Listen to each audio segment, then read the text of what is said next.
ano man, may offer sa iyo ang mga bagets dito. Ralph? Let's go, Ralph! Ate Mi, sapat na ba ang 10,000 pesos? Come on. Alam ko magpapat ka dyan, kaya padadagdagan natin. Come on, turn out. Cover, Ito cover. na, Ate Mi, dagdagan natin ang maganda-ganda. 15,000 pesos! Agad-agad, di ko pa tinatanong, disinin ko siya ayaw na ng 15 pesos. Okay. Todo mo dahil. Wala 10 bucks na. Okay. 25,000 na to ha, gawin natin. Ano ba yan? Ito na.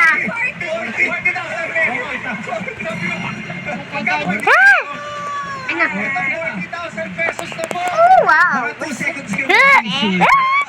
Sabi ko, Come on, go, Mom. Go away in this. 40 mil na yan, Mi. Yan ang final offer namin. Okay. Go with this way.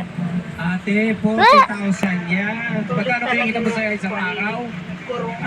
Nagbebenta lang po ako ng 15 sa isang araw. 15. O, ilang magkano yun? Sa isang araw.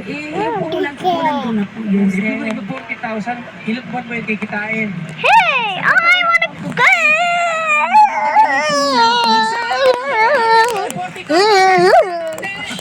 Ow!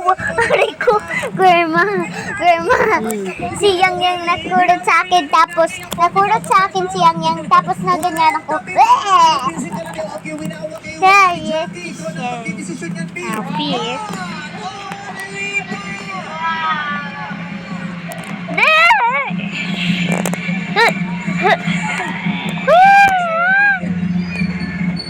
Maglakad ka!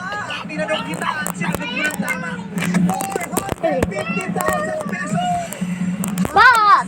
Oh, lipot. Kailan ka ba nakahawak ng halos kalahating milyong piso? Ito na! Papapat! Lolipat! Lipat! Pat! Wow! Pa! So gusto mong harapin yung tanong namin? Yun na nga yung may banis. Ano po? Yun na nga lang din. Gusto mo yung 450,000 pesos. So babay dun sa 40 mil.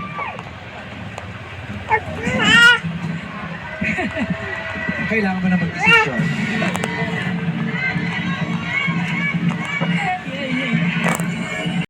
Ano ate, babay?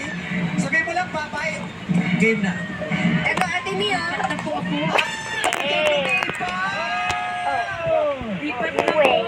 Ay, ayan na, tumawid na siya. have that one. Ayaw mo ng 450. But I Talagang kailangan ko how ng to do una. that? Just Kailangan mo ganyan. ng puhunan. How to do that? Puhunan yung 450. How to do that? Pipili.